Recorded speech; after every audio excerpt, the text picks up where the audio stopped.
Good afternoon, evening, and thank you for joining us. We will get started in a minute, just giving folks a chance to log on.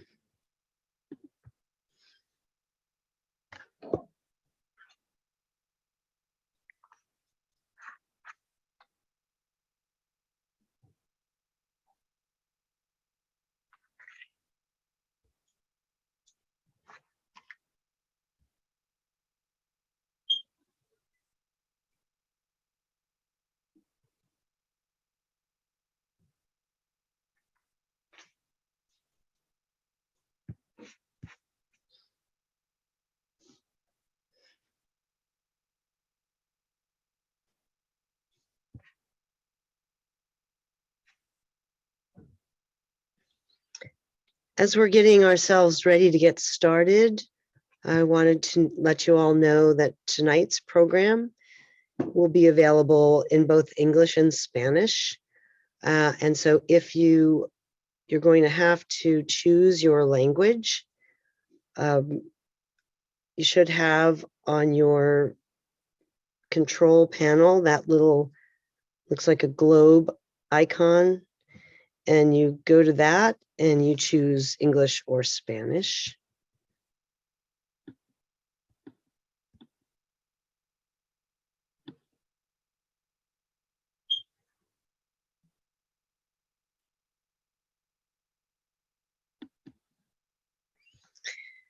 Okay, we're going to get started. If folks are going to continue to sign on, they will still get the meat of what we're going to be presenting. My name is Amy Bach. I'm so pleased to be able to bring you tonight's program. I'm one of the founders of the nonprofit United Policyholders. You may have visited with us at the Disaster Assistance Center. You may have met one of our speakers who's here tonight, Steve Price. You may have met my colleague Val Brown, who's also with us. Or you may have been on our website already, looking at the videos, reading some of the tips. I can never say I'm glad to have you with us, although I'm glad that you found us. We are an organization that for 30 years has been coming into disaster impacted areas, mostly wildfire impacted areas, and bringing guidance, support, tips, and tools to help you navigate the strange new normal road to recovery. We're a reputable, established nonprofit. We, as I said, have been doing this kind of work for 30 years. We are not for profit, not for sale. We're funded by donations and grants. You cannot hire us to be your free lawyers or your public adjusters, but we are here as your supporters and a source of information for you on the many decisions that are facing you and your household as you move through this process. So here's a few of the upcoming events that we will be hosting. I'm going to show this slide again at the end, and you can go to our website anytime, uphelp.org/events, and you will see the same information and the registration links. Our services are free of charge. And one of the ways that we are able to help you as a small organization is through the partnerships that we have. And one of our most important partners in your state is your Division of Insurance. Very, very honored to have your insurance commissioner with us tonight, Michael Conway, and he will be giving very brief remarks in just a minute. So next week will be your opportunity to ask specific questions. I know a lot of you have been tuning in to the very helpful programs that the commissioner and his staff have been hosting, and that your elected officials have been hosting, and that the Boulder County offices have been holding, and you've had great opportunities to ask questions, and we absolutely know that you have lots of questions. But what we wanted to do tonight is basically lay things out for you, give you some very important information, give you a chance to digest it and hear it and absorb it. And then if you still have questions, we encourage you to submit them in advance, or you can submit them during next week's Q&A.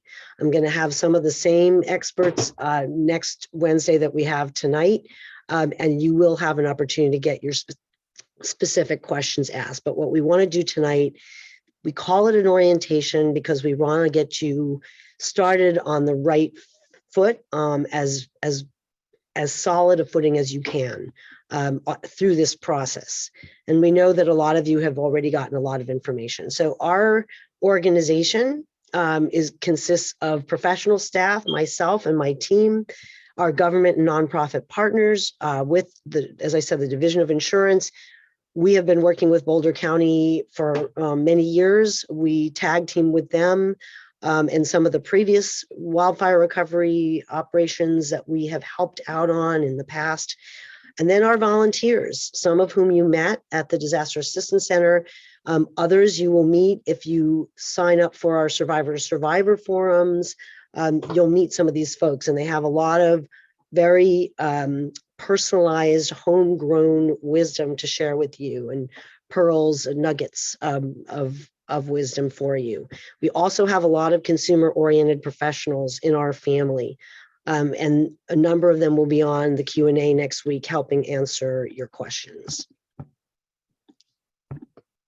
Oop, just a quickie. We're here to give you advice. We're here to give you information and general guidance only, not legal advice. So that's why, one of the reasons why we are having a separate Q&A. We really want to have you hear different perspectives from people who are in these different professional areas that you have questions about. But just know that even with our volunteers, just because you get to somebody through our Find Help directory or they answer one of your questions, if you're thinking about hiring one of them, you should still check their references and do your due diligence like you would in any situation, because this is a very important, obviously, very important that you get good, accurate advice. So there's one of our speakers, Steve, in the background. This is a bit of our history in your state. We have been helping people recover from wildfires in Colorado for many years. We helped get some legislative improvements your way. We are in the process with Commissioner Conway, with Representative Judy Amabile right now, in getting some more rights for you in the laws in Colorado. But whatever we do in the legislature now may not help you in the here and now. So the most important information we want to get to you now is what can you do? What are some of the problems you may encounter? What are some of the solutions other people have used? And where do you go for help? So today we'll be covering recovery resource information from our government partners, navigating recovery from a catastrophic loss, the best practices, insurance basics, and then sources of support and help. There is a chat that you can look at, and you can see some of the links that we will be referencing tonight. So first, I want to welcome Steve Price. Steve, thank you so much for being with us. And Steve has some words of wisdom to share with you this evening. Thanks, Amy. Again, my name is Steve Price. I live in Colorado Springs, and we experienced a wildfire in 2012, the Waldo Canyon fire. And while all of our experiences are filtered differently, just because of where we are in life and circumstances, I want you to know that I have a pretty good idea how you feel, and I know how I felt exactly. I've reflected on it many times, and I've been fortunate to have gotten great advice and help from Amy and others on her team, and from UP, and I'm grateful to have an opportunity to help give back a little bit. And so, Amy, I want to thank you and everyone at United Policyholders for that.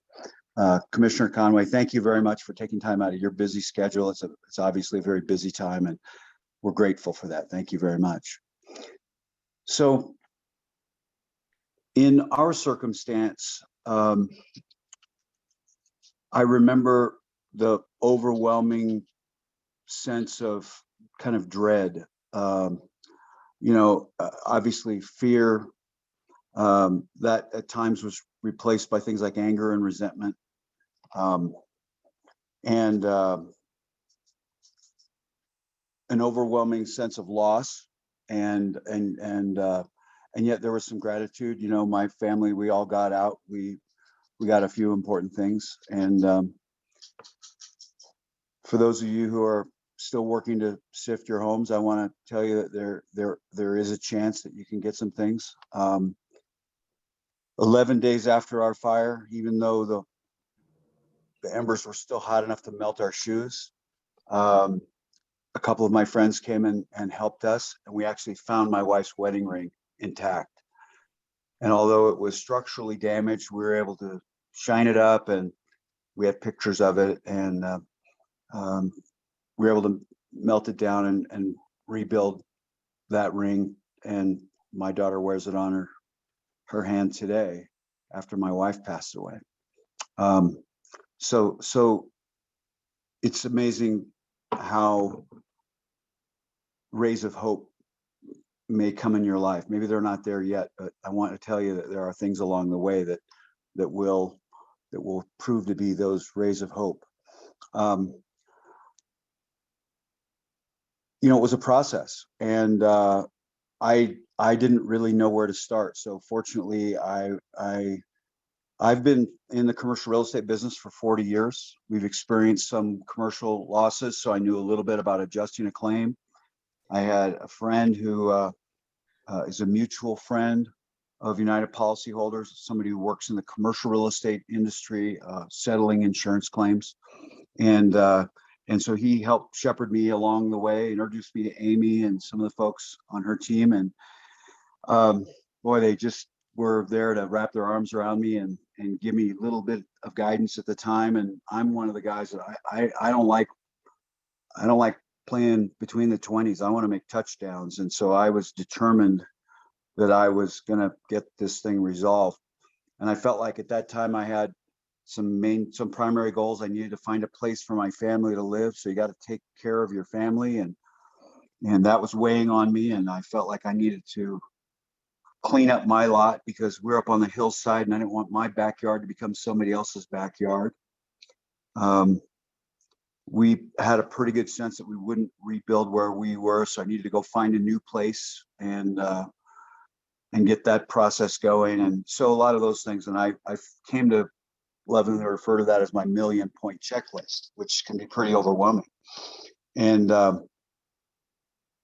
fortunately, again, Amy and others wrapped their arms around me and just gave me great advice. They said, keep a good diary of the things that, are going on through this process. Rely on people to help you replace things like photographs and family memories. And I did that. I got to a point where, as I was working through the insurance claims process, I got comfortable with the fact that I might only be able to put down 5 things that I'd try to do in a day. And I finally got 3 of them done. That was a pretty good day. And so, fast forward about a year, we were able to settle our claim, and we did really, really well.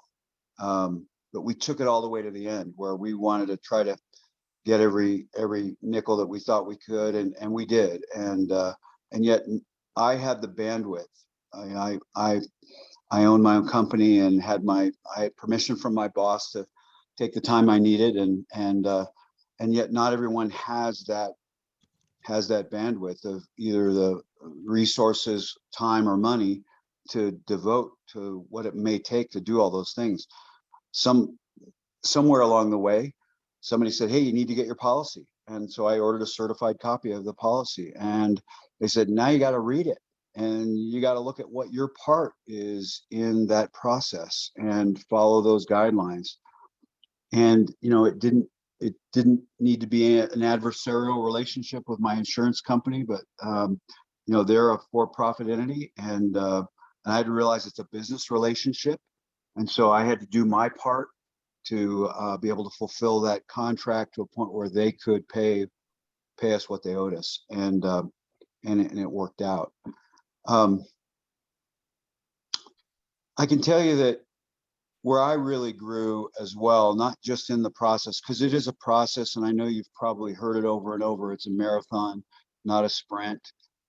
I didn't like that advice at first. That's not my nature. I wanted to get this done. I felt like I could, I can get there, but it is a process, and it was incumbent on me to document every piece of that claim. And for those of you that I saw at the Disaster Assistance Center, I shared with you how I did that. I kept a very detailed photo journal. I was able to document all of our personal property contents, and I was very methodical about how I went about that process.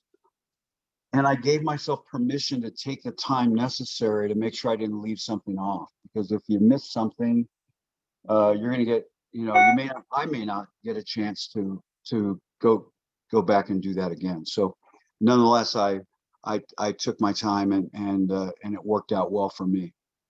I can also tell you that just within about 2 weeks of the Waldo fire, I had a trip planned to go back to California to a college reunion. And I gave myself permission to do that. My wife and I went out and stayed with friends in Oakland. And so they listened to our story. And of course, chaos reigns. But our friends said, look, we want to take you on a little tour tomorrow. And they drove us around the next day, the Oakland Hills, where there had been a fire about 10 years ago. And she said to me, this is what your neighborhood's going to look like, 10 years from now. And I can tell you, it's true. And if you have any doubt, find me. I know UP will put you in touch with me. Come on down to Colorado Springs, and I'll drive you through my neighborhood, and you'll see what it looks like. That fire occurred in 2012, so it's 10 years ago, and you'll find that it's really amazing. And that'll be you. And it doesn't need to be 10 years from now. It's just that was the period of time that we saw when we experienced that. That's what I can show you today. And it is really a miracle. So give yourself time, give yourself permission. We were fortunate because my wife and I, after having some success with our insurance claims process through United Policyholders or with their assistance, getting to know the commissioner's office and getting to know the folks at our insurance company, we were able to start participating in some roadmap to recovery events for United Policyholders. And we did a number of them here in Colorado Springs after the Black Forest fire occurred. And I'll share with you a little bit about that experience for me, because it's vivid in my mind today. And I remember when I got up in front of that group, there were about 600 people there. And the first words out of my mouth to that group of people, I looked them in the eye. I took the time to look through the audience, look at the moms and dads and brothers and sisters, the kids. And I said, everything in life is a new opportunity to demonstrate your character. And your kids are watching. Your neighbors are watching. Your spouse is watching. And how you handle yourself in this process goes a long way in your own peace of mind and in dealing with this experience.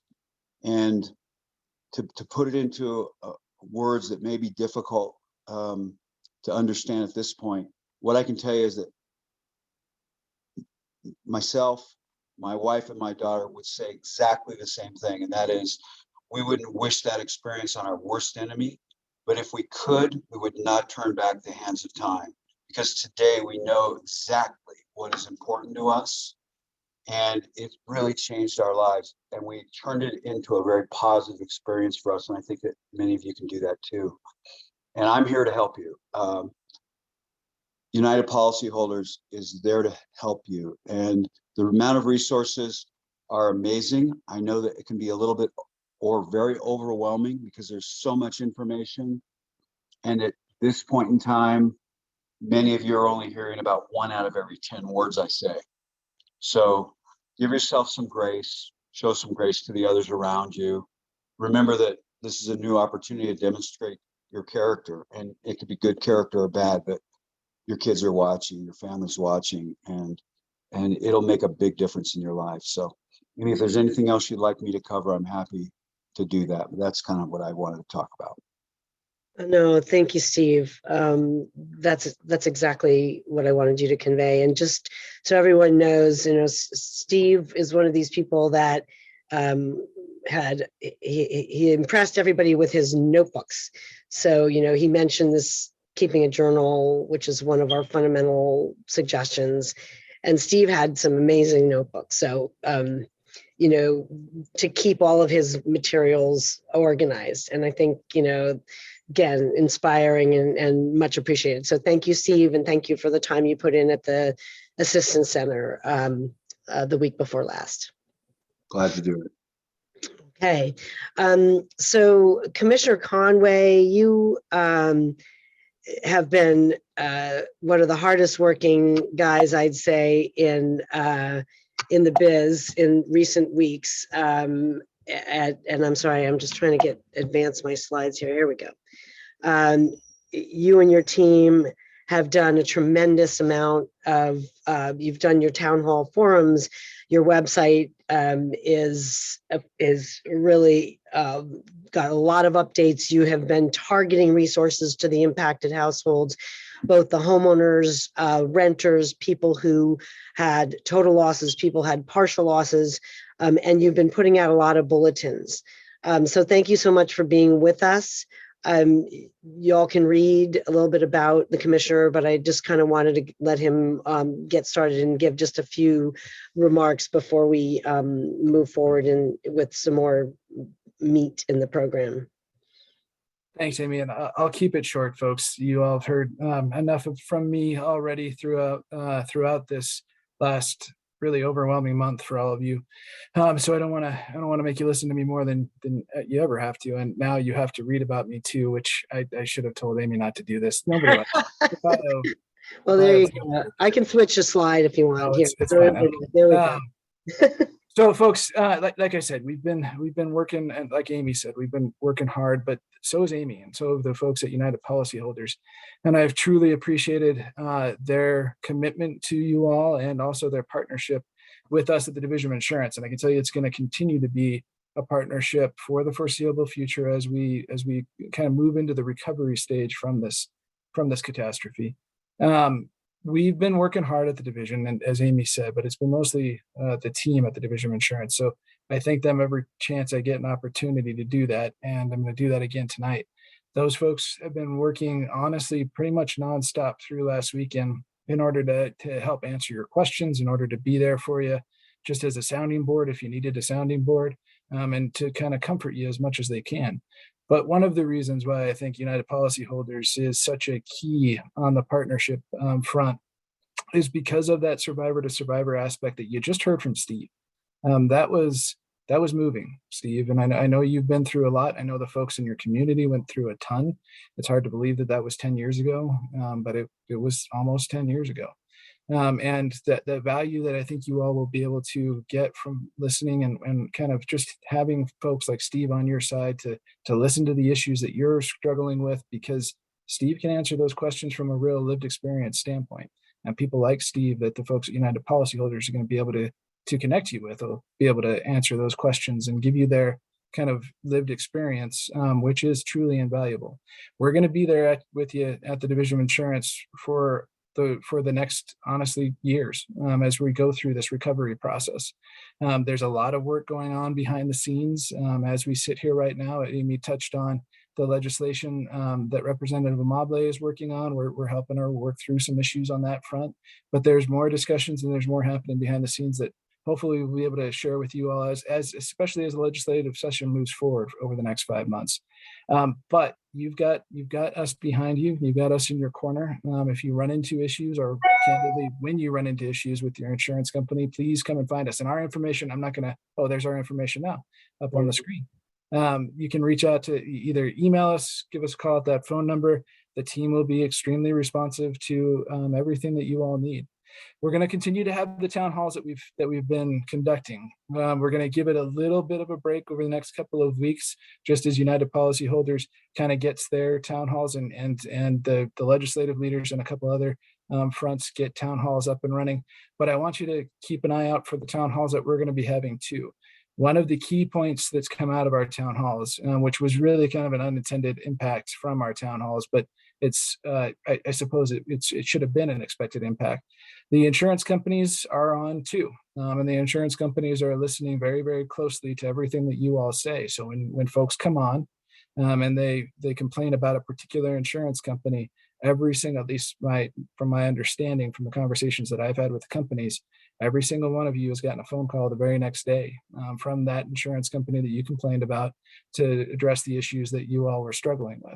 So we're going to continue to have those town halls so that you all have a place to come and talk about the issues that you're running into. But I also want it to be a resource on that front as well, because it can be invaluable there too.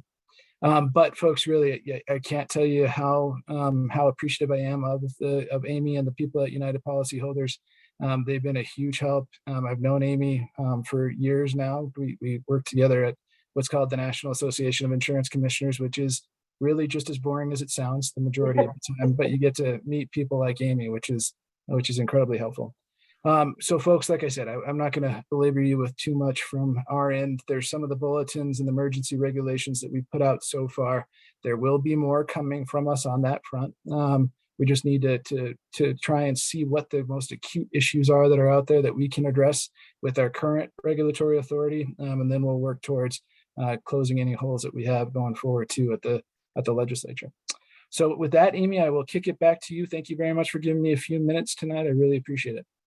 Thank you so much, Commissioner Conway, and for having your staff participate in next week's Q&A and some of the the workshops that we were doing for the folks that lost their homes in the wildfires the year before, Grand County and Cameron Peak.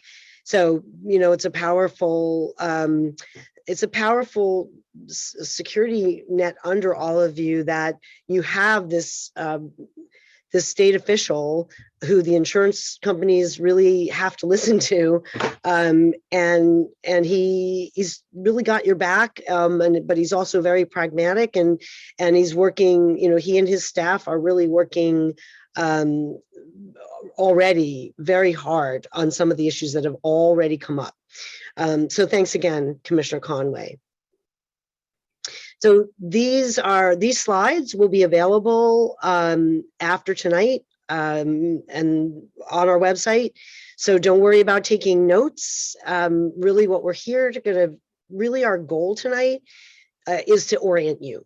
And again, I know it's been almost a month, so a lot of you have gotten a tremendous amount of information. Hopefully a lot of what you will be hearing and what you are hearing will reinforce the good information you've already gotten. But again, there may be some concepts that are so important that we really want you to absorb them. So these are the regulations that Commissioner Conway's agency has put out either recently or previously that will help you. You don't need to memorize these, but we will be going over these in the coming months. So, and these are to empower you to get where you want to go with your insurance claim. And again, just to kind of remind all of you why is an insurance consumer group so important here. I don't think you probably don't need reminding, but just to restate that the number one source of recovery funds for the majority of people are their insurance policies. And as you heard Steve say, the reality is, not what you see, ads on TV, but it's that it's a business, sort of a business transaction, and we're here to empower you. So we also have our friend Gary Sanfison to make very brief remarks also. From his perspective, Gary, this is not his first time supporting your community after a wildfire. So, the good news is you do have this incredible expert working for you, supporting you and helping. Boy, Gary, you got that debris removal program set up faster than I think you thought you would. So, Gary, if you want to share a few pointers, that would be great. Yeah, thanks, Amy, and good evening, everyone. Gary Sanfison, I'm the recovery manager for Boulder County, and I've been in this role since 2010. I had the honor of learning about United Policyholders back in 2010 in the 4 Mile Canyon fire, and I have to say unequivocally that bringing Amy and her team in to help fire survivors navigate the insurance claims process was probably one of the most impactful things we did at Boulder County. We helped pay for that and bring them in. And as you know, the process is confusing, complicated, daunting, and it'll take a lot of time. So I really urge you to follow along these workshops. It'll really pay off for you. So just real quickly, I know the other big issue is debris removal right now, and we just put out a new press release updating that information. There's some exciting news that the state has committed to provide 12.5% of the local match. So that just leaves 12.5% for our local communities, which is a huge impact. And so please take a look at that, and we're really looking to hear from FEMA in the next couple 2-3 weeks. We will have a contractor on board in a week or two, ready to go. So thanks for everyone who signed the right of entry. That deadline's been pushed back till February 8th as well to give you more time.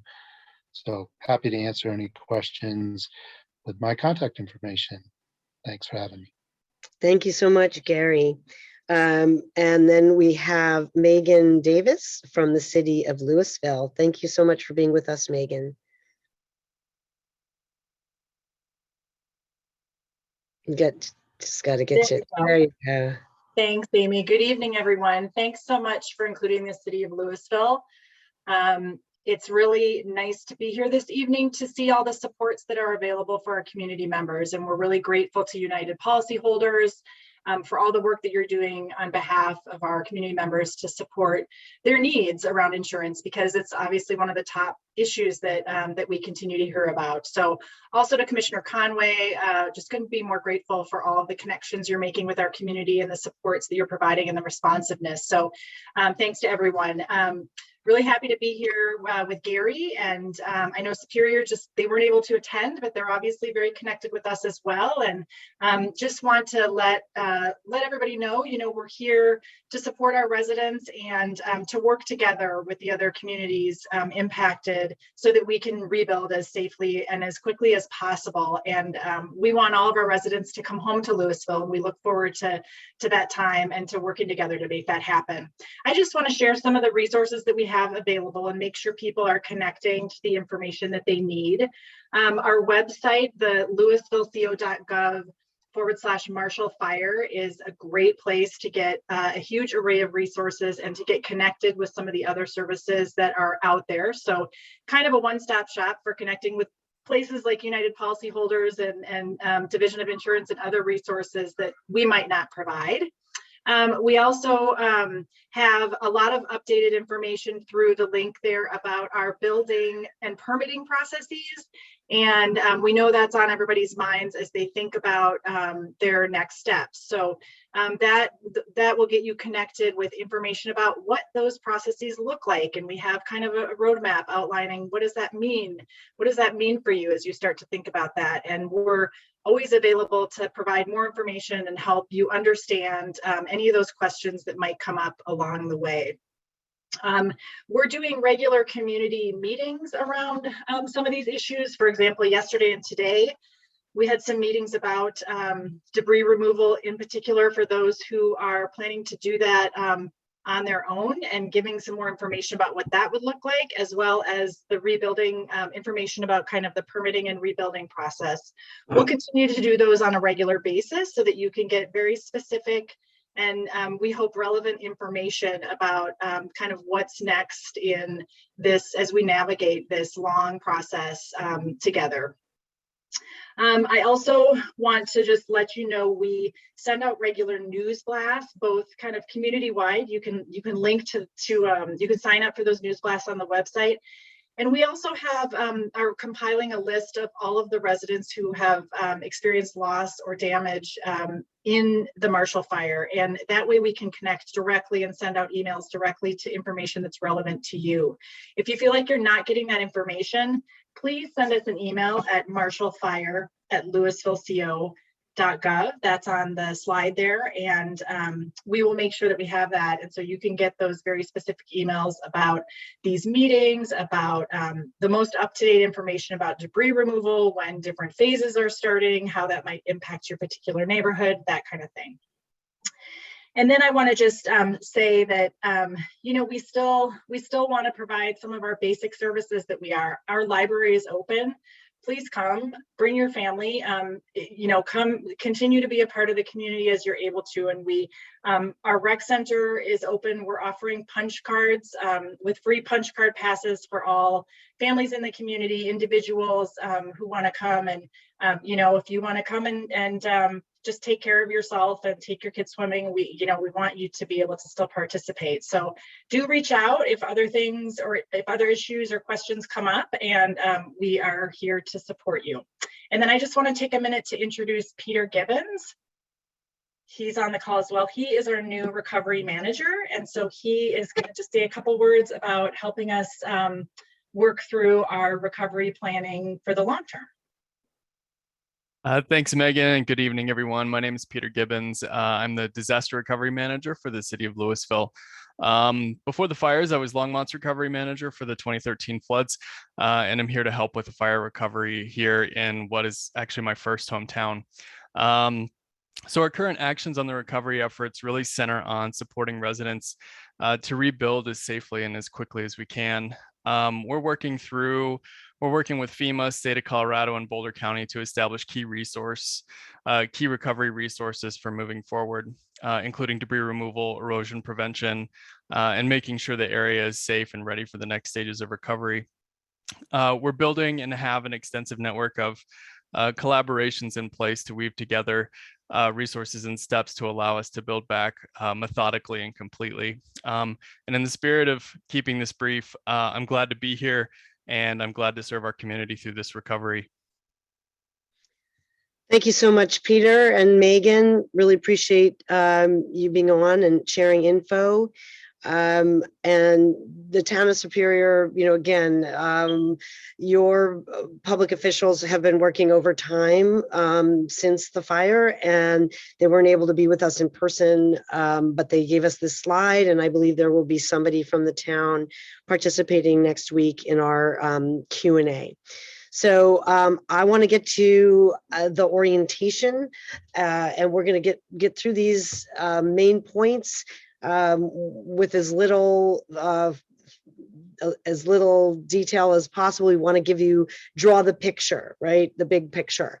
Insurance is a vehicle to get you back as close as possible to where you were before your loss, but it won't drive itself, right? That's our way of saying politely, you've got to be proactive. You've paid for coverage and good claim service. UP is here to help you get both. But as you heard it from Steve, you heard it from Gary, this is a process. Settling a total loss insurance claim is time consuming. When we say it's not for everyone, what we mean by that is if you need help, there's no shame in getting it. If it costs money, there are ways to do that that are cost effective. You know, you can hire a public adjuster. They work on a commission basis. Their commission's usually somewhere between 7 and 15% of what they get for you. If you get into a legal issue, a lawyer can help. But before you even get to those options, before you spend money to get the money you are already entitled to, we're here to give you the lay of the land. The Department of Insurance is here as a free resource.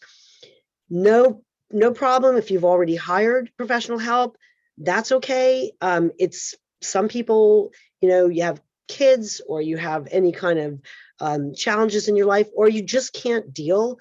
It's totally normal to need help in this situation, and there is help available on an affordable basis. So ads are ads. You see the ad with the house that burns, and then the film goes back, and there it is, all lovely again. That's not how it works in real life. The reality is that the insurance company wants to minimize what it's going to pay you. You want to maximize what you collect. So you don't have the same objectives in this transaction. And we say this, and some people in the insurance business get really offended by this line. An adjuster may be friendly, but they're not your friend. They're a trained negotiator.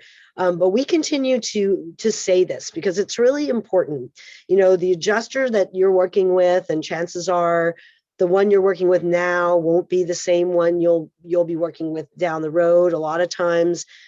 And this is, of course, not ideal. It's not, the ideal would be you have one person at the insurance company that you work with the whole time. That almost never happens. So, but there are ways to ensure some continuity. And that is by keeping your journal, keeping track of who said what when.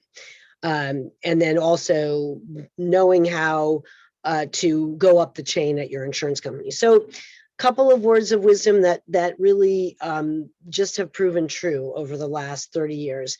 Give your insurance company a chance to do the right thing, but don't be a pushover. And by that, we mean don't come in loaded for bear with every transaction ready to, do battle, because you may have a very polite, friendly adjuster. They may be overloaded. They probably are. But getting on being adversarial from the get-go is rarely helpful. That said, if you have already gotten into an adversarial situation with an adjuster, you can always ask for a new one to be assigned. So pace yourself. That's one of our really tried and true sayings, because even though you heard Steve say when people said this is a marathon, not a sprint, and he hated that advice, and I get that. That sounds incredibly awful and daunting. I myself could not run a marathon, but I've run some 5Ks, maybe a 10K. You heard Steve talk. You can do this. But it's a matter of understanding that it's a process and you get through it one day at a time, one step at a time. And, again, just the most fundamental stuff right now, chances are you're not getting great sleep. Chances are, you've got what a lot of our survivor volunteers refer to as a brain fog. It's totally normal. You've been through something pretty profound. And so that's why we encourage people at this early stage, even though you may want to get this all over with as quickly as possible. That's natural.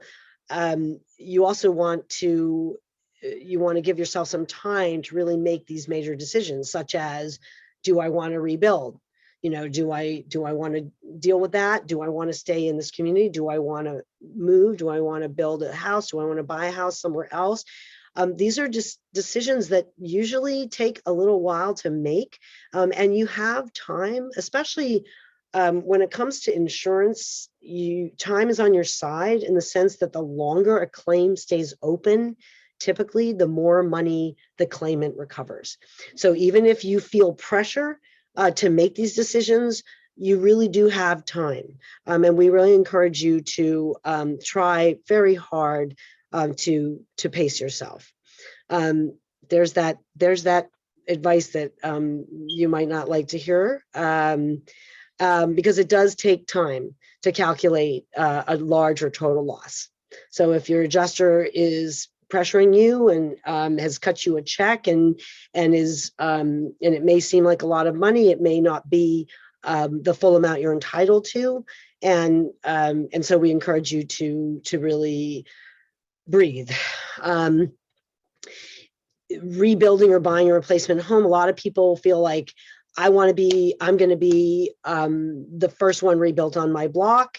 Again, if that's how you feel, I'm not here to talk you out of that. I'm just here to tell you that that's not, there's a cost to that as well.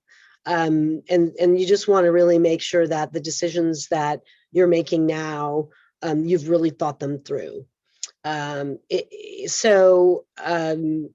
Okay, knowledge equals power in this situation, right? We speak insurance. We try to translate it for you. We try to demystify. We try to explain the lingo. We try really hard not to use words that you won't understand. And of course, a lot of people who go through what you're going through come out on the other side, an insurance expert. And, they say, well, I don't want all this knowledge to go to waste, so I will help mentor other people. That's why we have our survivor to survivor team, that is here to help you. And they're not in the profession of having you hire them to rep them on a claim. And so their information can be very good. I'm not saying it's as good or as a professional would give you, but it's valuable. So because the more you understand about your policy, the benefits available, your rights, the more money you're going to recover, and the smoother the process is going to go. So let's all just take a breath here.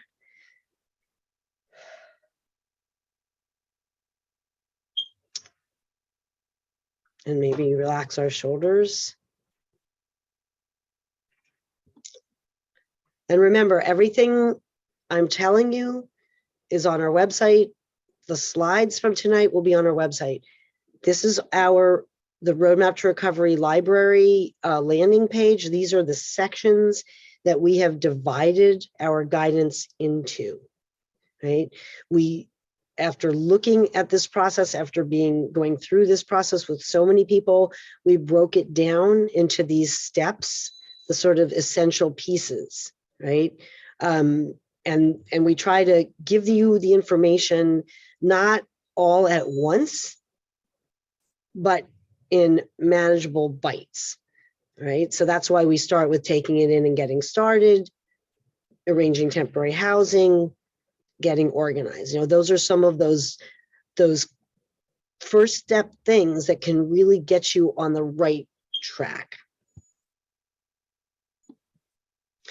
So learning to speak insurance, phrases like coverage A, by now, probably all of you know that most policies, or your policy, is broken into buckets. Coverage A is the bucket for your dwelling, B for your contents, or your other structures, C for your contents, etc. Terms like ACV, actual cash value, we will be explaining those. We will explain them again and again, because unfortunately they are confusing. And we're never here to tell you that this insurance claim process is the way it should be. A lot of what we do is constantly work to improve it.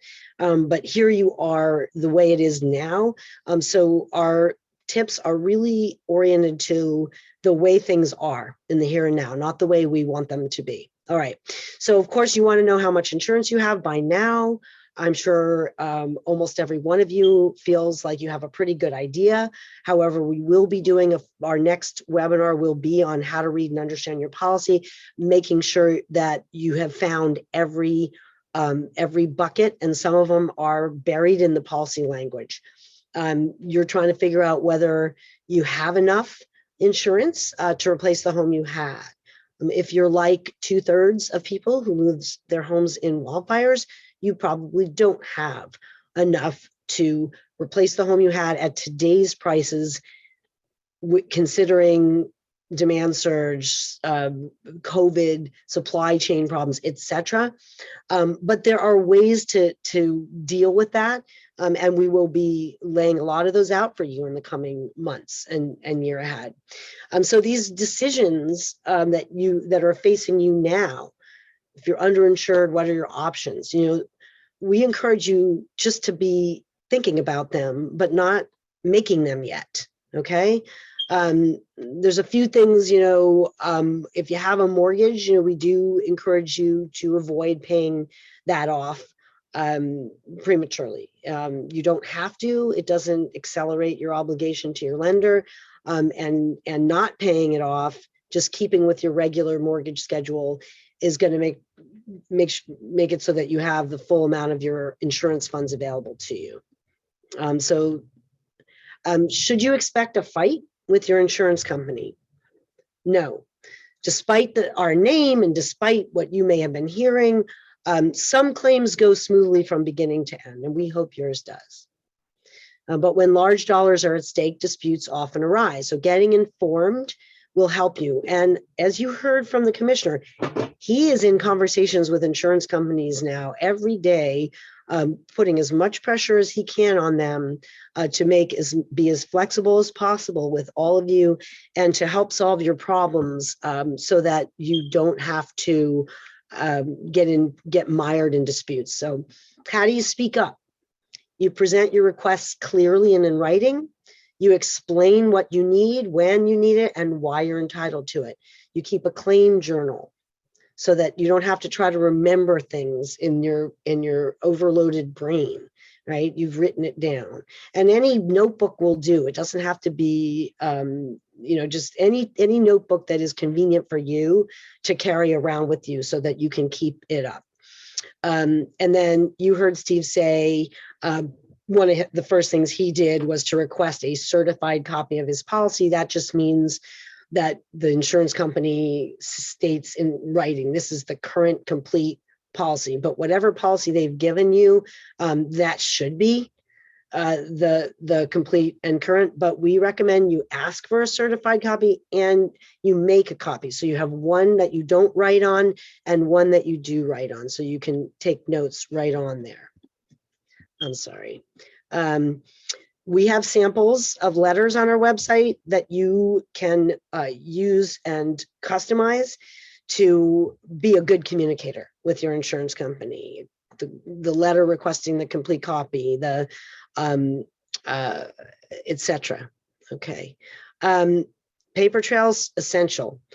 Continuity when adjusters rotate out, confirms you're cooperating, which is very important, to always have the record of your claim show that you have been cooperative, and if there's problems, it's on their side, not on your side. Most people on the natural are not used to confirming a conversation in writing, but that's what we recommend you do now. Whenever you communicate with your adjuster, we recommend that you confirm any kind of agreements or things that are open items in writing, so that you continue to have a good, clear communication path with them. Okay. Part of what my organization is all about is helping you know where your power lies, where your leverage lies, and how to use that leverage. Because obviously you're not on a level playing field with an insurance company, right? They wrote the policy, they adjust claims all the time. This is all new to you. Plus you just went through a very traumatic experience. So, what I'm talking to you about today is based on the work we've done with people in your situation and what has been helpful to them and what has not been helpful. So this issue of deciding whether you want to whether you want to rebuild the house as it was, rebuild a different house, buy elsewhere, or rebuild elsewhere, lots of data points included in that decision. we really recommend you take your time figuring that out. Couple of super practical things. Consider opening a separate bank account for insurance checks and recovery expenses so you can just keep a good track. Establish a contact at your mortgage company.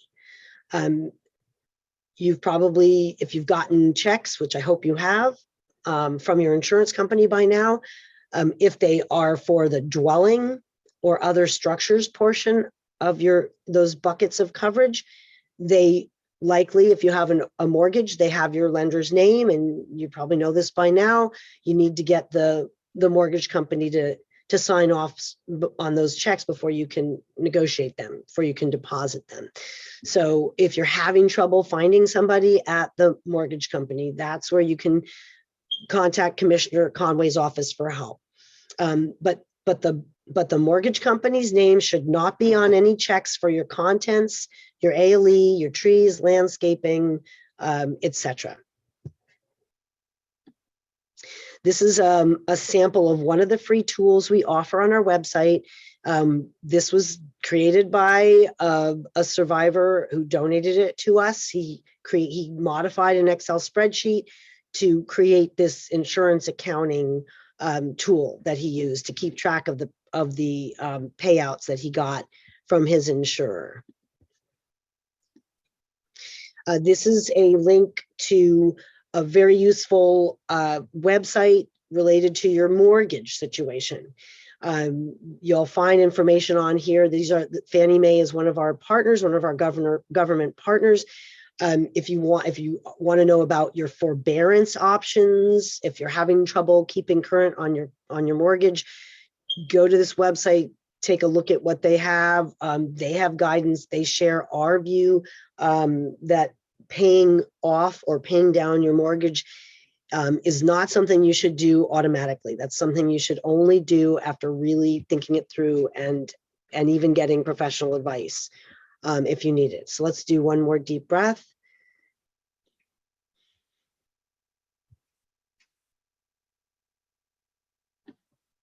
Okay, we know in addition to the 1,000 some odd total losses from the Marshall Fire, there are also many people whose homes were not destroyed, but were damaged or by extreme heat or by smoke, ash, particulates, etc.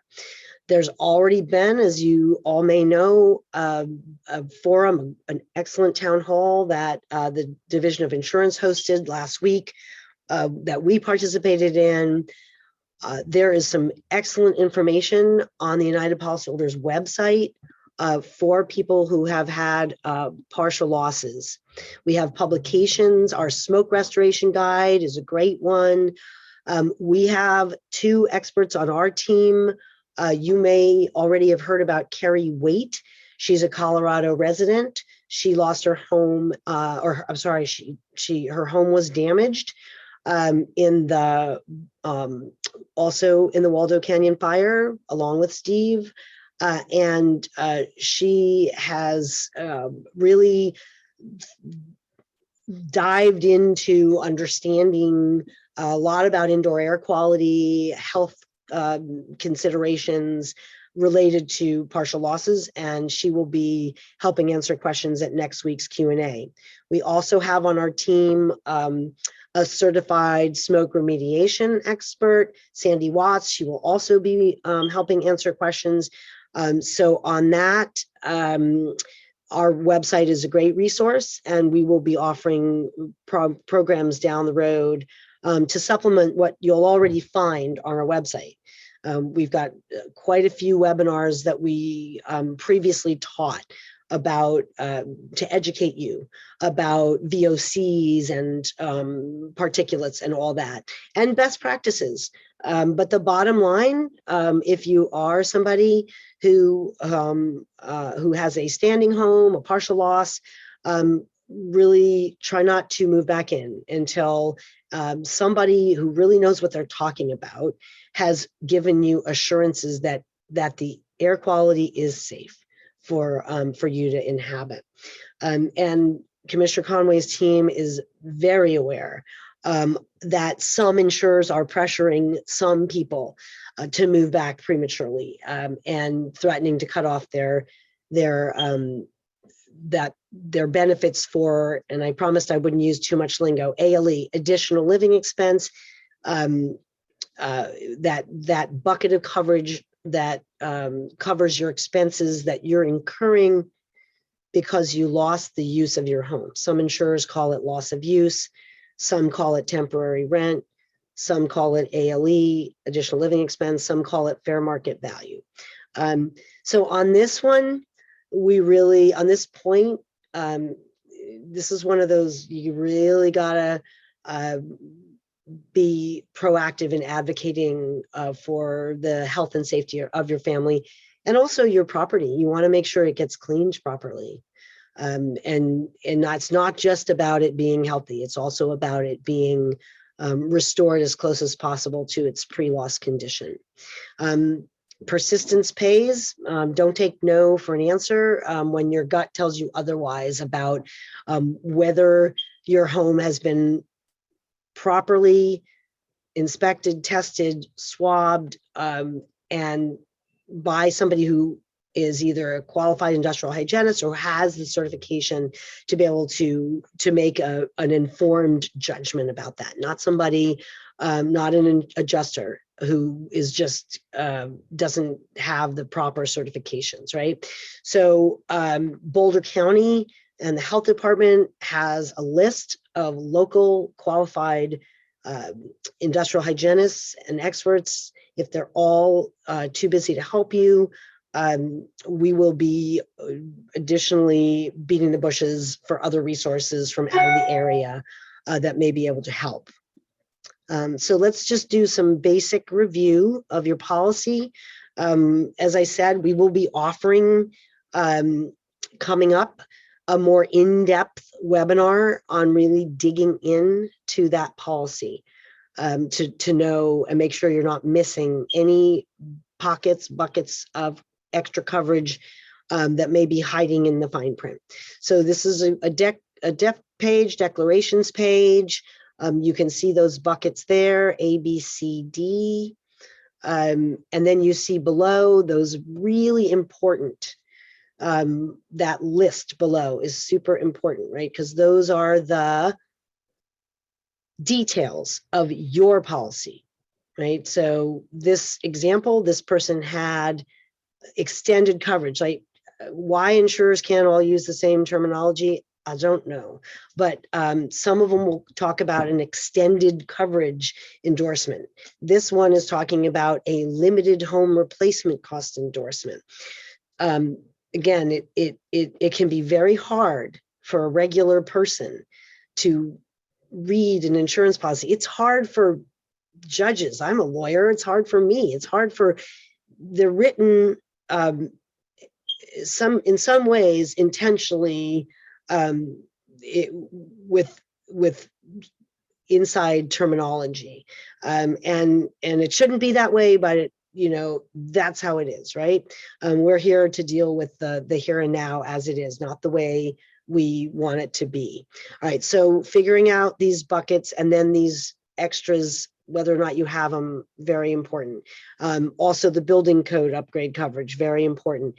Our friends with the city of Louisville and Superior and also the county will be helping you in the coming months to identify common parts of the building code, common code upgrades that you may need to build into your rebuild budget for improvements that the current codes require. They will help you with that documentation for your insurance company to whether or not you have coverage to make improvements to comply with current building codes that were put into place after your house was built.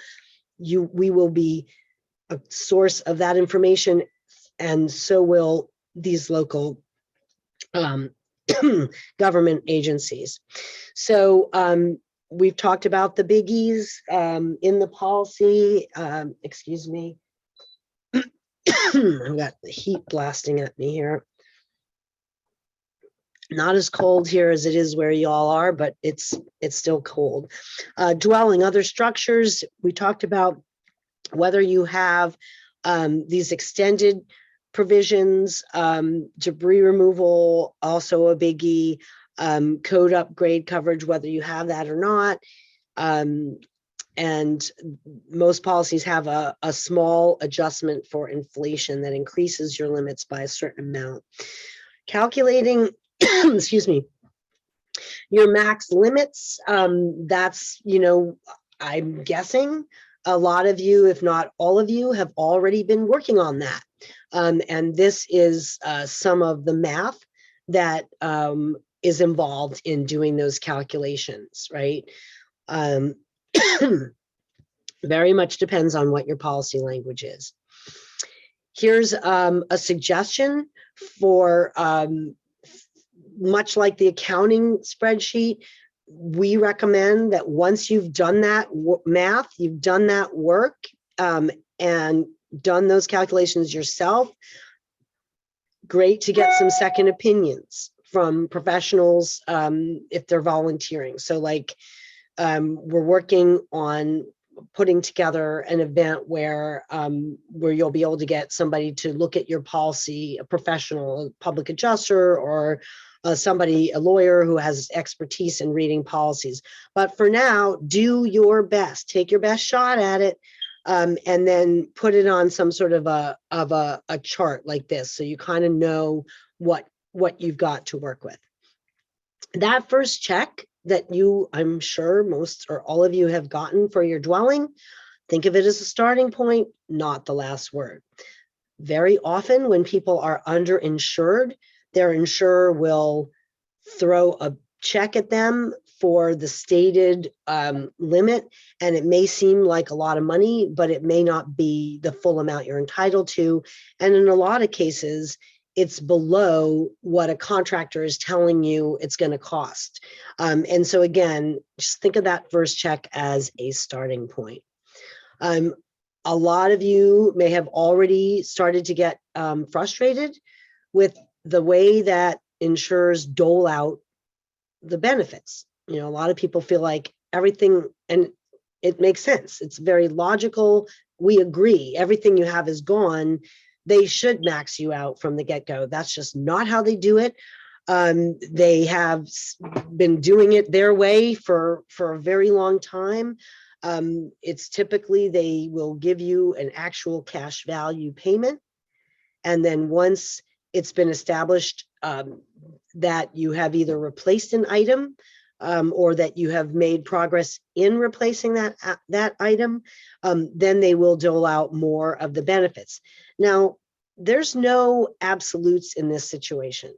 We hear stories about all kinds of scenarios, and that's, people will say, my insurer said they were just going to cut me a check for everything because I clearly am underinsured. That does happen. But again, before you don't need to sign a release to cash any benefit check. An insurer should not require you to release any rights to come back for more money just to collect the monies they already owe you. So if an adjuster tries to get you to sign a release just to cash the checks they've given you, if those checks are just for policy benefits, you are within your rights to say, I'm not going to do that, because again, this is very early in the process. So you don't want to cut off your rights to collect more. And if they're pressuring you in that way, that's when you call Commissioner Conway's office and get their attention and their help. Strategies for proving your losses: photographs, public records, home purchase documents, things like Zillow, things like Google Earth can help you. Our website has a ton of free information to help you with the process of documenting your losses and negotiating fair payouts with your insurer. And we will be offering new events in the coming year. But if you want to kind of look back and see how the lay of the land from our past webinars, it's all there for free. Contents, inventory help, help getting your dwelling estimate updated. It's all, we have all kinds of stuff on our website. Before you sign on the dotted line, if an insurer asks you to sign a proof of claim before you really know the values of what you lost, you can write undetermined. And we really recommend avoiding signing a construction contract at this stage and without having somebody else look at it for you.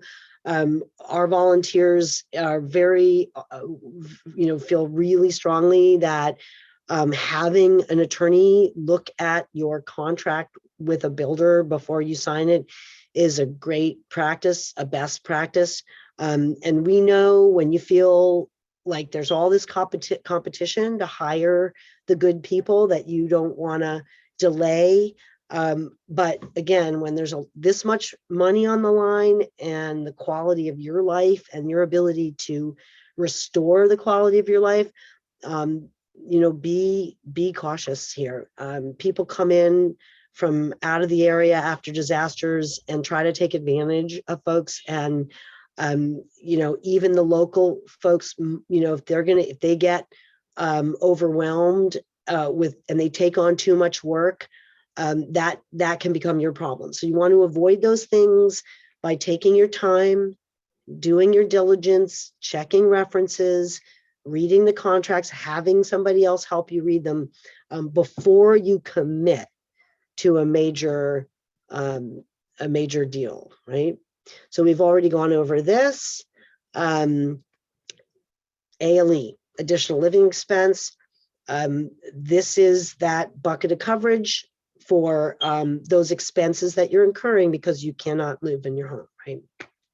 The biggie is rent for comparable housing.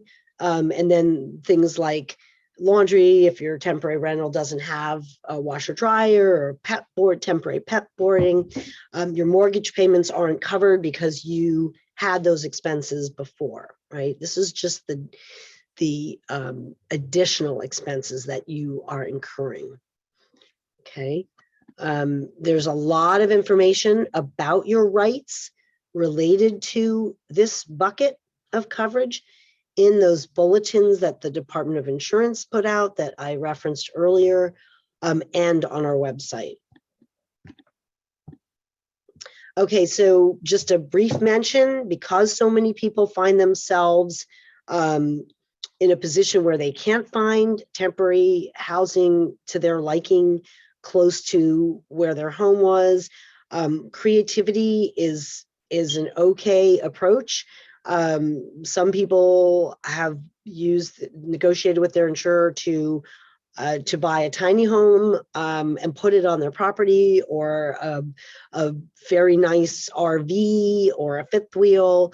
But again, if you have some solution that you want to get yourself situated in temporary housing that's comfortable for you and convenient for you or your kids' schools or what have you, and you have an idea and it may not be, and your adjuster may say, oh, well, we don't do that. You should still ask for it. And if you have a good logic to your request, and the dollars are similar, if you're not asking the insurer to put more money out than they would just for paying rent, ask and pursue it in writing. The worst that can happen is they say no, but the adjuster that's assigned to your claim probably has very little dollar authority, meaning they probably have to go to their boss to pay you more than sometimes as little as $5,000. So if you're asking your adjuster for something that's unusual and it's above 5K or so, and they say no, you definitely want to go above their head and see if somebody else at the company has a different, gives you a different answer.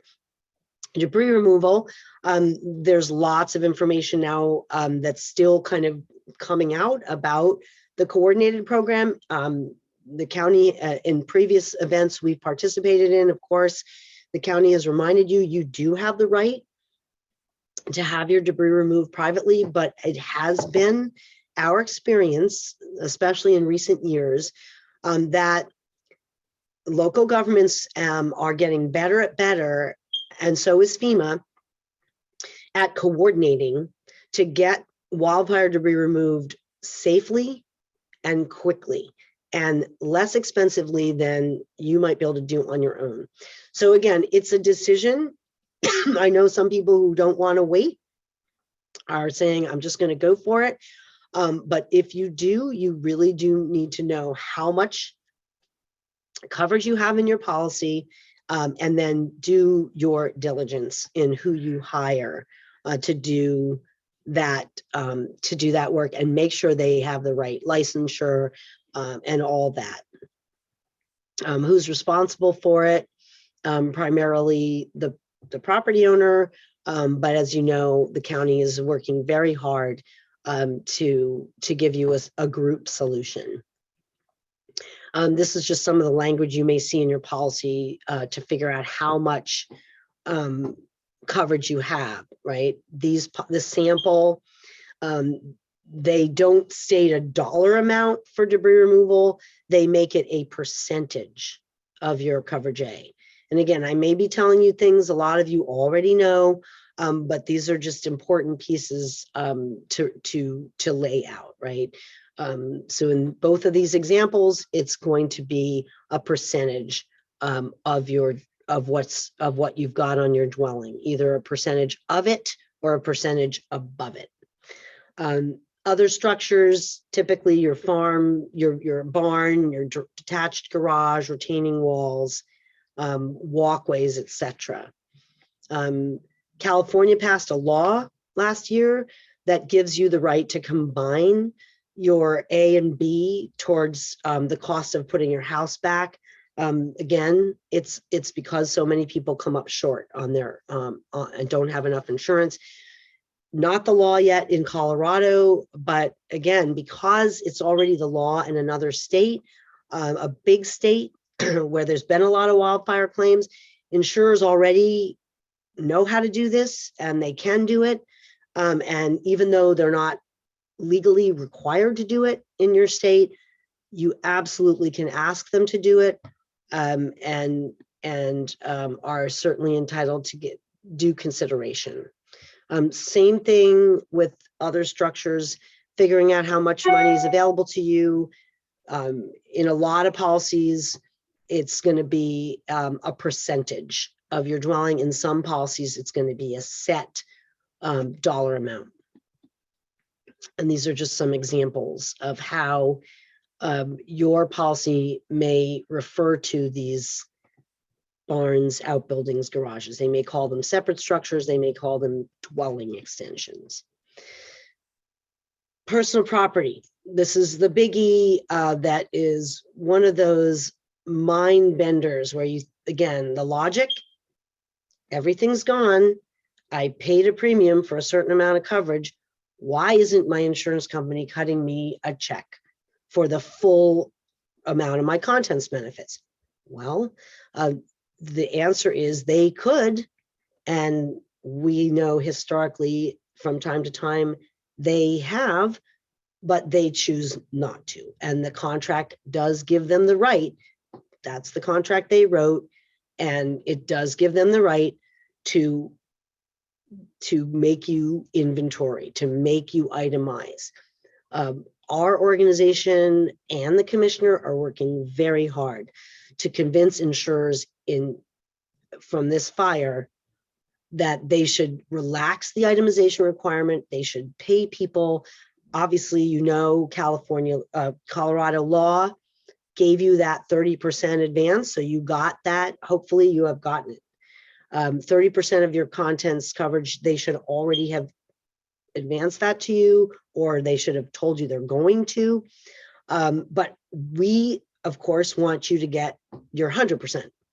So we have developed a lot of free resources to help you get through what for a lot of people is one of the most painful aspects of all of this, creating that damn list. And the reality is, everything, if you want to think about like what's personal property, you visualize taking the roof off the house, turning it upside down, shaking it. Everything that falls out is personal property. On our website, we have a sample of a very, very long inventory, goes room by room. We have one that's got numbers filled in. We have one that doesn't, just the items. We have, we have our webinars. We've done pricing webinars to help people get through this. Why is it so hard? I mean, you don't need me to tell you this. Why are women willing to have a kid again after they've gone through the pain of childbirth? Because we're wired to forget painful things. So, the fact that you've lost all these things is so painful that I think, a lot of people's minds are intentionally, their heart is trying to help you forget, and the insurance company is making you remember. So we are working to get insurers to relax, but we don't want you leaving money on the table. So for now, we really encourage you, if your adjuster is saying, nope, you got to itemize, first you ask them, okay, well, how about if I just group like things, some reduced specificity? They should say yes to that, instead of having to list every single title of every book. Instead, I had 100 paperbacks, I had 200 hardcovers or fiction or whatever you want to, but that kind of reduced specificity will often be acceptable to an insurer. So if you have to itemize again, we've got lots of things to help you. If you have a manufactured home, all of this applies. You've got generally the same 4 buckets of coverage. Often you're going to be underinsured, and some of your energy is going to have to go into negotiating depreciation that the insurer may want to apply, that actual cash value thing I talked about. Okay, just briefly, some endorsements that you may or may not have. You may or may not have extended replacement cost coverage. Here's a sample of one of those provisions. We talked about this. This is that bump in your dwelling coverage that kicks in when your dwelling coverage isn't enough, okay? Hopefully you have it. Hopefully you can do the math and figure out how that extends. If you don't, you don't. But figuring that out is important. Same thing with code upgrade. This is actually, you may have it, you may not have it. If you have it, it will help pay for the full cost of your project. If you don't have it, then that's an expense your insurer is not going to cover. This is how it's going to look. And as I said earlier, Boulder County, Superior, Louisville, they're all going to help identify code upgrades to help you with your negotiations if you get there. There's very often an insurance adjuster is not familiar with the local codes, and it's kind of ends up being on you to document for them what those costs are going to add to your project. Okay, one more deep breath. I think we just have a couple more sections to get through. Thank you for bearing with us. I assure you we've put a lot of thought into boiling this down to the real essentials.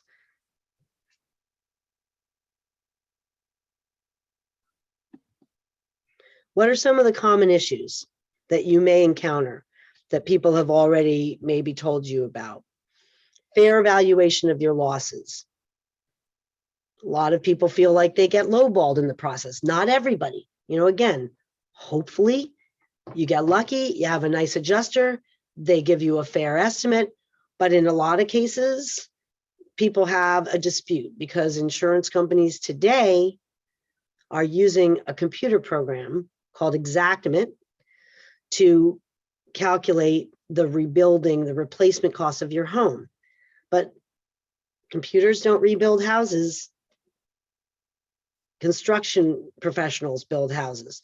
So the opinion, the valuation that you're going to get from a real life builder, particularly one in your area, is going to be more accurate than what a computer spits out, right?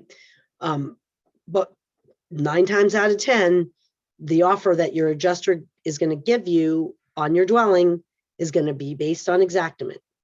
And so to us, that's often lowballing, right? Meaning they're trying to offer you less than they owe you. Why would they do that? Same reason anyone in a large dollar negotiation makes a low opening offer. How do you counteract it? With documentation.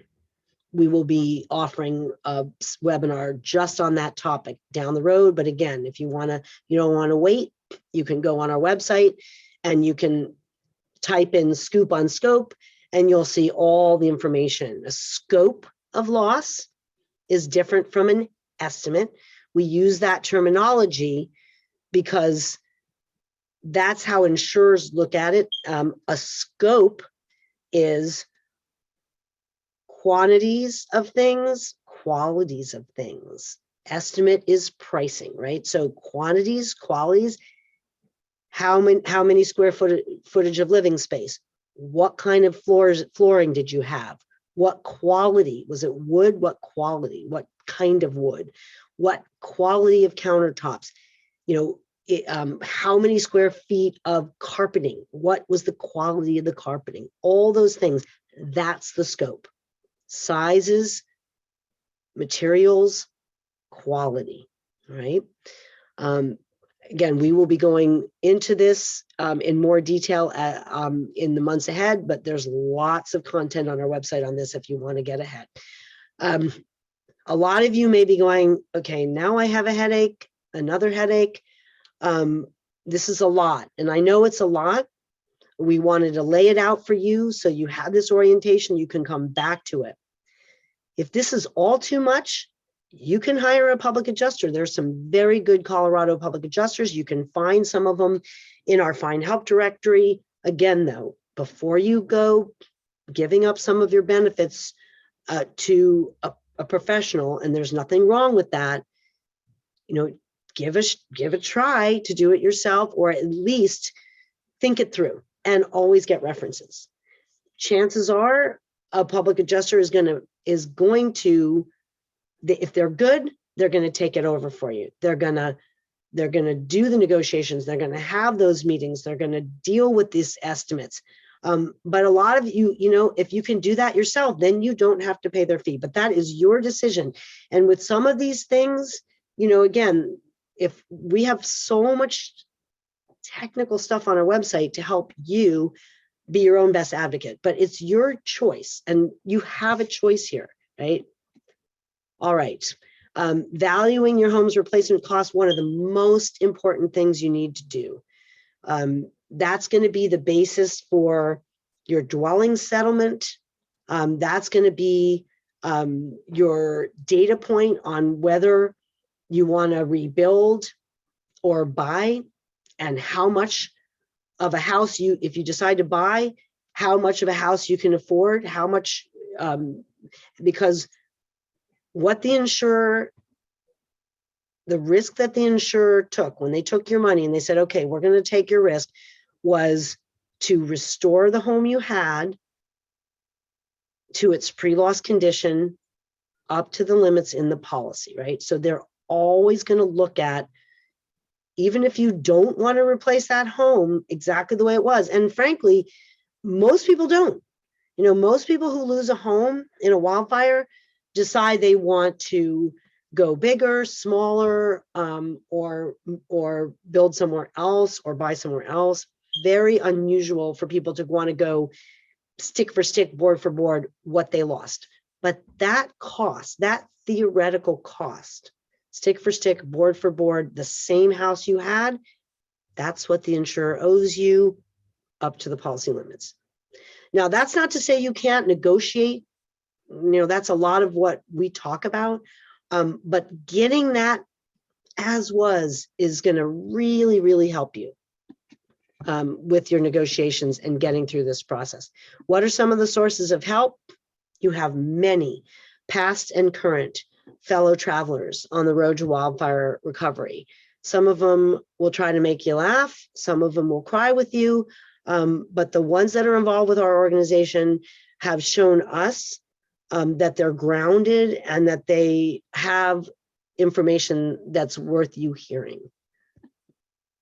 Our website, the Department of Insurance of Colorado, our partners there, our volunteers, and you're going to meet some of them at the Q&A next week. We have an amazing core, a volunteer core of Colorado insurance lawyers, Colorado public adjusters. We have friends in with the builders associations, and our family. We call ourselves Team Up. We are here to help you. As I said earlier, we can't be. My team. We're a small but mighty nonprofit. As much as we would love to give you to be your free, public adjusters to help you with your individual claims, or to represent you, we can't. But what we can do is point you in the right direction at every step on this journey. And we will give you a lot of individual answers at our Q&As, but just bear with my team. If you email us at info@ and you don't get a response right away, just understand, we're not a state agency. So, we have amazing partners. There's going to be case managers that are going to get into place in your communities. We'll be working with them to help them point you in the right direction. But for now, I really, you're doing the right thing by coming to tonight's orientation, even though you may have sat through last week's 4-hour town hall and the previous ones. You did the right thing by coming here tonight. Just a few more things. What gives you the power? What gives you the leverage? When I said insurance is a vehicle to get you back where you were, but it won't drive itself. Okay, how do you be proactive? I went through a lot of that already. Keeping the journal, being a good, clear communicator, using your leverage, getting help from the Department of Insurance when you need it, getting help from professionals. But the laws also give you leverage. Colorado has claim handling standards that say how the insurance company is supposed to behave. If they're not meeting those standards, you confirm that in writing, and that gives you leverage. By confirming it in writing, you're documenting ways in which the insurer is not abiding by the law, is not abiding by those standards. And by confirming that, you are creating a record that will help you be a strong negotiator and get what you're entitled to and get what you need. So we don't expect you to become an expert in the law, but we will tell you, we have what the laws are, the important ones, so that you know that when an adjuster tells you something that's not right, you are able to say, the law says otherwise. So here's some of the claim handling standards. They have to pay you timely. They have to give you, you should have had a copy of your policy now. It's almost 30 days. They should have offered you 30% of your contents benefits. They can't force you to use their person to clean your house or to do or to rebuild your house. It's your choice. They have to give you time to put your contents inventory together. The law gives you a minimum of a year. The commissioner, I know, is going to be expecting them to extend that deadline if need be.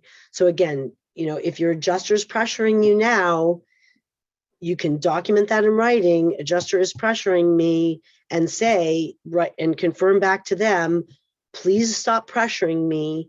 I have plenty of time to get this inventory done. That is one of your rights. All right. Also, lots of other rights that you have in Colorado law that that your adjuster may not know. A lot of you are probably dealing with adjusters from out of state. You may be dealing with adjusters from Alabama, where they don't have the same rights that you have in Colorado, right? So, so to a certain extent, you know, your knowledge is going to really help you get a fair settlement. Pros and cons, I've been talking about PAs because a lot of times they can be great, but it's not for everyone in every situation. And again, what are the pros?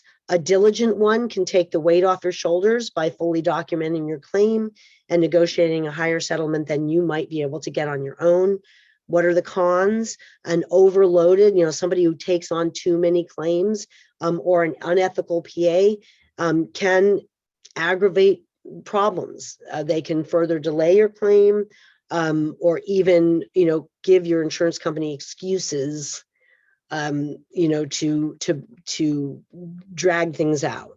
You know, they might point the finger at the PA. But again, if you get a good one, that's not going to happen. If you do decide to hire one, make sure you hire only a licensed one, ask for references and check them. There is, ask them if they're a member of RMAPIA. RMAPIA is a trade association of public adjusters in the state of Colorado. RMAPIA has been a partner of ours. They have ethics requirements for their members.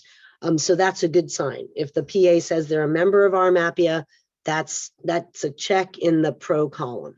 All right. I know there's a lot of people that have come in from out of state. Our preference is always to hire somebody local if you can. Stay informed. Encourage your friends. If you have neighbors that were impacted and you think they don't know about us, please spread the word. Everything we offer is free. Follow us on social media. We have a library that we set up for you, uphelp.org/Marshall-Fire. Just a few reminders before I let you get back to your evenings. Keep up that paper trail. Okay. We say learn to earn. You've heard that theme from me over and over, right? Know your rights, know what you're entitled to, and know how to get help, and don't be shy about it. You know, people say, excuse me, I'm afraid if I file a complaint with the Division of Insurance, that's DORA, it should be Division of Insurance, that the insurance adjuster is going to get mad at me and it's going to make things worse. They're not, that is not true. They're not legally allowed to do that. And if that happens, you go right to the division and you say, I feel like I'm getting punished for having used your services, and they will take action on that. As I said in the beginning, time is on your side. Statistics show that the longer your claim stays open, the more money your insurer is going to pay. Ask for extensions, ask for advances. Even if the adjuster says, well, we don't do that, say, well, could you please ask your supervisor if you can do that? Because there are good reasons why I need it. And that's what our sample letters are for, to help you think about some of the good reasons for getting those things that you want and need. Okay. Staying connected to other folks is incredibly valuable. But I will caution you this. There are so many rumors that fly around after a wildfire. People telling you this is going to happen to you, that's going to happen to you. Did you hear about so and so? That kind of stuff can be a stressor. So I really recommend, you know, your claim is your claim, your loss is your loss, and so, you know, try to just follow that one foot in front of the other, and try not to get too too distracted by people who will tell you, oh, this is how you got to do it, right? Because there really is no one size fits all approach in this situation. You know, the approach that's best for you is the one that is best for you, the one that fits you, your style, you know, and your comfort level. Okay, these are some of the events we have upcoming. We'll have a survivor to survivor forum on Tuesday. There's the link for registering. It'll be 8 o'clock your time. Informal, kind of mellow, not all technical like tonight. People, I shouldn't say mellow, informal. It's people talking about their real life experiences in this realm. Next Wednesday, a week from yesterday, please submit your questions in advance through that link, and we will do our best to answer every one of them. Coming up on the 9th, we will do our in-depth class on digging into that policy and finding all the coverage that's in there, and understanding that that confusing document.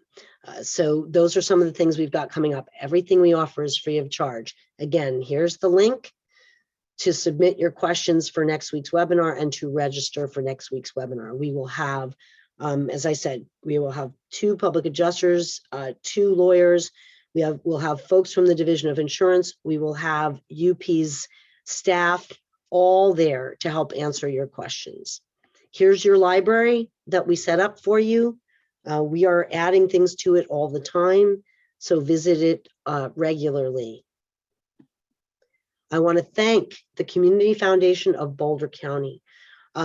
They gave us a vote of confidence right out of the gate here, and that was incredibly helpful to us.